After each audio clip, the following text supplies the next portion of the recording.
That's Cloud2275 stream. Hope you're all doing well this fine day. I'm doing good. So this is another lore drop for the lore that we've gathered so far and the people that we've met. We'll do another one at like level 60 or whatever. Seems that we've done this one at level 30. But yeah, we'll just go through it. Noctis Lucius Callum, the son of King Regis and the 114th heir to the Lucian throne. Though he was chosen by the crystal to serve as the saviour of the star, an injury occurred in the young boy that deprived him access to the full potential of his innate powers. With his father's blessing, he set forth from the crown city of Insomnia on a road trip with his three closest companions, their destination Altissa, where Noctis is to wed the Oracle Lunafreya Nox Locton. Nox Florent of Tenebra, leaving the shelter of the Citadel for the first time, enlightens the prince as to just how unknown he is outside the castle walls. Days after his departure, Noctis learns of the treacherous Niflheim Empire has destroyed the Count's city and stolen the kingdom's treasured crystal. His shock and confusion mount upon hearing a broadcast listing his father, his fiancée, and himself among the casualties. With reluctance and a heavy heart, he takes up his late father's mantle and embarks on a journey of a soul searching as a new king of the realm. Gladius, eldest son of House Amicia, sworn protectors of the crown, Gladius expressed an avid interest in martial arts at a young age, later sharing his knowledge with Noctis. As a boy, he spent many days shadowing his father, Clarus, at the Citadel, officially joining the Crown's Guard at the age of 18. When the Crown Prince departs for his wedding, Gladius serves as his primary protector. A consummate outdoorsman, Gladius knows the ins and outs of roughing it in the wild, a skill that served him well on the Friends' royal road trip. Ignis, son of the House Scientia, a family of royal retainers. Serious as he is studious, Ignis enters into Noctis' service at the age of 6, caring after the crown prince from that day forward. On the road, he acts as a caretaker for the entire crew, driving the car, balancing the books, and he also monitors the group's nutrition, effortlessly preparing exquisite meals, the result of many hours of culinary practice. Prompto, a common-born classmate of the crown prince. Prompto forged a friendship with Noctis after a fateful encounter with Lainey Lunafreya's lost dog brought them closer together, and the two have been inseparable ever since. In preparation for the long road trip ahead, he practiced handling firearms under the tutelage of Crown's Guard veterans. The pauper to Noctis' prince, Prompto makes up for his lack of royal prestige or combat prowess with his upbeat personality, lifting his comrades' spirits when things get tough. He can almost always be found with his camera in hand, snapping shots, capturing memories of their journey. Regis Lucius Callum, the 113th monarch on the line of Lucius and the father of Noctis, a strong and sapient ruler, Regis channeled the power of the crystal to conjure an enormous barrier and shield the city of Insomnia. Sustaining the wall took a toll on the king, however, slowly sapping him of his life force over the course of 30 years. At present, Regis' condition has worsened to the point that he can barely walk without aid, yet he still managed to send his son Noctis off to his wedding with a smile on his face. With the strength reigning and the past laid before him, few Regis is outwardly accedes to the Imperial Chancellor to offer an armistice, knowing full well that Empire's proposal of peace was an empty promise. With his trusted advisor, Clarus, at his side, he steeled his resolve ahead of the signing ceremony, anticipating an Imperial assault. Though he and his friends fought valiantly, they were outnumbered, and Regis was cut down by the blade of General Glauca.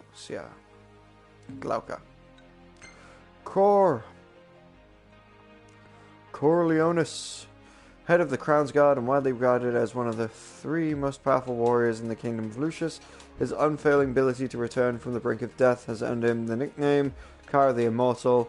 A Paleant he particularly dislikes. On the eve of signing ceremony, Regis tasked Cor with evacuating the citizens ahead of the Imperial assault, knowing he could trust the Marshal's implicity.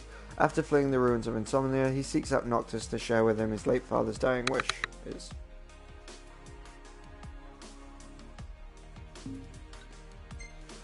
Iris, daughter of the House of Amicia and Gladys' younger sister by 8 years, her family closeness with the crown brought her into contact with Noctis at a young age, and the two became fast friends. Many mistake the crown prince as aloof and unaware, but Iris knows how caring and compassionate he truly is. With the aid of her retainers Monica and Dustin, she manages to flee the chaos of the Crown City post-ambush and arrive safely in the Stalin. Jared Hessler, cordial and courteous retainer who has attended the House Amicia for many years, having worked in service of Claros Senior's advisor to the Crown. He enjoys a great familiarity with the royal family, including Prince Noctis. Jared managed to escape the crumbling Crown City and take refuge in Lestalem. A man of great erudition, he takes copious notes about all sorts of ancient legends and shares them with his grandson, Talscut. Talscut, grandson of Jared Hester, retainer of the House of Martusia, Gladius and Iris view him as something of a little brother, doting on him and watching him grow over the years. With Monica and Dustin's assistance, he fled the Crown City in the wake of the Imperial assault. Now he spends his days in the Stalin, trying to find some way he can support his idol, Prince Noctis. And Monica Esselshut, Crown's Guard officer who reports directly to Claros. She and her longtime partner Dustin are a complementary pair of comrades, and they together offer all kinds of advice to new recruits like Gladius and Ignis. The two of them escorted Iris and the others away from the chaos of the Crown City and saw them safely on the Stalin. At present, she takes her orders from Kor, who has directed her to assist Noctis in his journey. Now the people of Lucius. Cindy Oram, belle of the body shop at Hammerhead Services Station. Having lost her parents at a young age, Cindy grew up with her grizzled grandfather Sid's tutelage. She inherited his avid love for automobiles and quickly proved herself to be more than capable mechanic. Her stellar reputation draws customers from across the continent. No matter how terrible their automotive troubles, drivers come in for a tune-up and leave with a smile. Sid, owner and operator of the Hammerhead Service Station. He travelled with Regis 30 years ago as a royal household mechanic on retainer, but their journey together hit a bump on the road when Sid disagreed with the king's conservative approach to the refugee crisis. Born of the Great War, disappointed in his decision, Sid cut his ties with Regis and waved farewell to the Crown City for good. Though the two did not speak for decades, they eventually reconciled when the late king came to ask a favour of his old friend to take care of his son, Noctis. Taka Bradham, proprietor of Taka's Pit Stop, diner next door to the Hammerhead Body Stock Shop. Taka's luring looks belie a cowardly demeanour, starting so easily that customers standing at the counter sometimes catch him off guard. As he lost his family in the Great War 30 years ago, he was given a home and a new lease of life thanks to Sid. Taka now toils to repay this favour, helping around the service station and sending Noctis on errands in Sid's stead. His latest task, curing the Crown Prince of his unbalanced diet by encouraging him to eat more beans and vegetables. David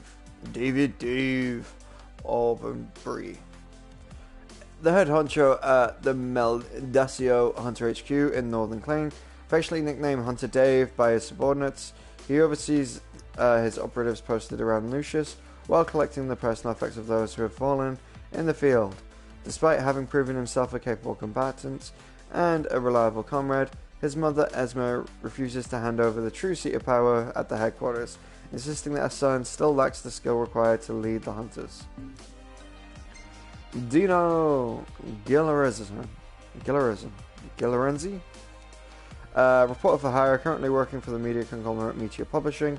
Though he exhibits a knack for journalism, his true passion is jewellery, more specifically the crafting of gem-encrusted accessories. Fortunately for Dino, the seaside town of Golden Key allows him to spend his days sniffing out scoops around the port while browsing the artistic wares shipped in from overseas. Cocturna Ulland, owner of the Golden Key, world-famous mother of pearl. When the Keys Tourism Council began rebuilding Golden as a resort destination, they sought out Coctura to serve as the head chef of their new bistro on the beach. She kindly obliged, and the restaurant has earned quite a name for itself thanks to, in large part, to her exquisite cuisine. She now spends her days honing her culinary craft, hoping to prove her food finer than the fare served at Alticia's Cafe Mhago. Wiz, The Eponius proprietor of Wiz Chocobo Post, self-styled saviour to everyone's feathered friends, Wiz has poured his heart into the protection and preservation of Duskin's dwindling chocobo population, despite the difficulties his dude ranch faced. In its early days, business began booming as word around its birds spread across Eos. The sudden rise of the popularity also spurred the revival of one of Lucius' oldest sports, chocobo racing. Sina Yigri, world-famous biologist conducting the field research around Lucen's continent and granddaughter of notorious treasure hunter Sylvester Yigri. While she is primarily known as the premier author on amphibiology, the good doctor has published countless papers on the variety of subjects spanning the social and natural sciences. Unfettered by conventional methodologies, she defers any dangers to complete her research, which currently focuses on the recent rise in genetic mutations among the Eosian wildlife. Navith, Ireland. Famous fisherman who wanders the world in search of whoppers, thought to be living a conventional lifestyle in Anethea to Navith, who instead prefers the comfort of outdoors and the company of the fellow fishing lovers. Friendly by nature, he seeks out aspiring anglers and offers them his sage advice. Navith is also an avid weightlifter, training daily to build muscle that will help him haul his next big catch. Vivi Dordan, president and CEO of Meteor Publishing. A true Mongol, Vivi has managed to achieve enormous success in both print and broadcast media, with his magazine and radio shows reaching the eyes and ears of nearly all of Lucians. He has earned the respect and admiration of other industry professionals and even enjoys a familiarity with the prominent figures in the political and business world. Though Vivi is essentially on good terms with the imperial officers posted around the Stalin, he secretly despises the emperor's autocratic attempts to limit free speech. Okay. Lady Lunafreya. Lunafreya Nox Florent, Oracle of Tenebros, blessed with the power to commune with the gods. One of the sole remaining descendants of House Florent, she and her brother remain the nominal leaders of their homeland, now an imperial protectorate. Beloved the world over, Lunafreya travels around Eos and uses the power of prayer to heal those afflicted with the Star Scourge. Her next destination, Altissa, where she is to wed her fiancé Prince Noctis as a condition of the armistice between Lucius and Niflheim.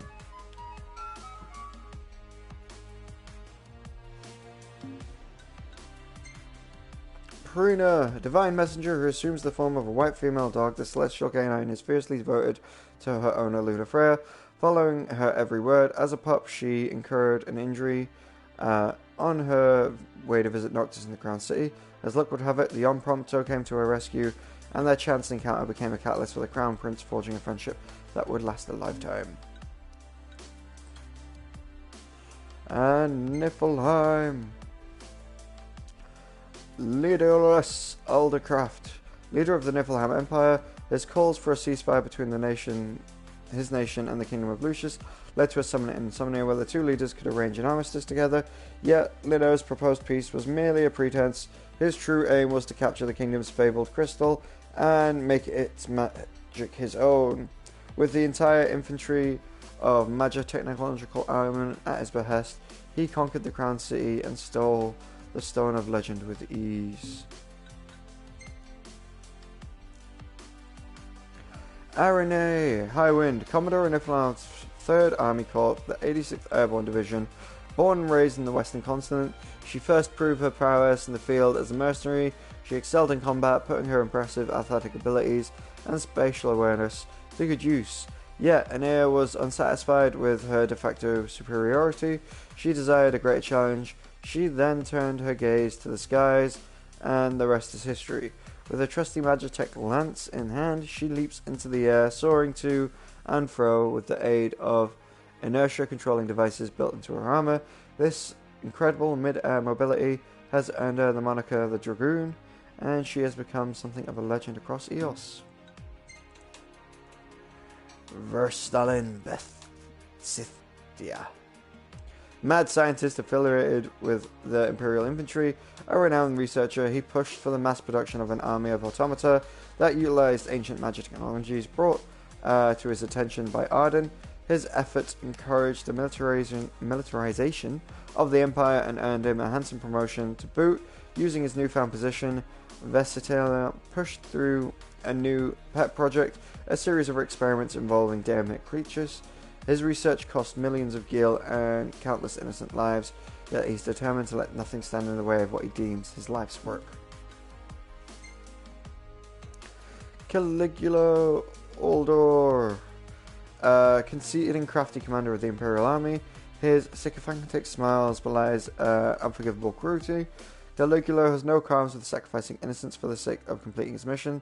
This cutthroat mentality undoubtedly stems from his harsh upbringing. Over his long military career, he bore witness to countless incidents of infighting, backstabbing, and betrayal that hardened his heart forever. Lucret Tomlet. Dead. Brash young commander in the Empire's infantry, a pilot of the Max Curious. Despite his lack of field experience, Lucret proved his proficiency during the combat simulations and quickly rose through the ranks. He takes some great pride with his imperial heritage and looks down upon those born outside of Niflheim as savages, while Lucret considers the decorated Lucian Marshal Corlinus his self-professed rival. The Marshal spares nary a thought for his imperial counterpart.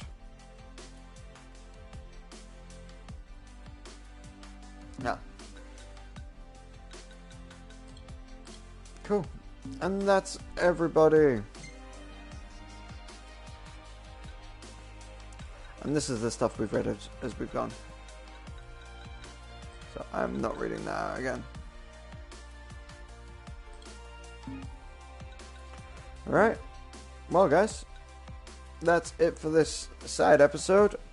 I guess I'm going to take another break and then do another stream in a few minutes. If you're watching on YouTube, do any likes, follows, comments, or subscribes. I'll catch you in the next one.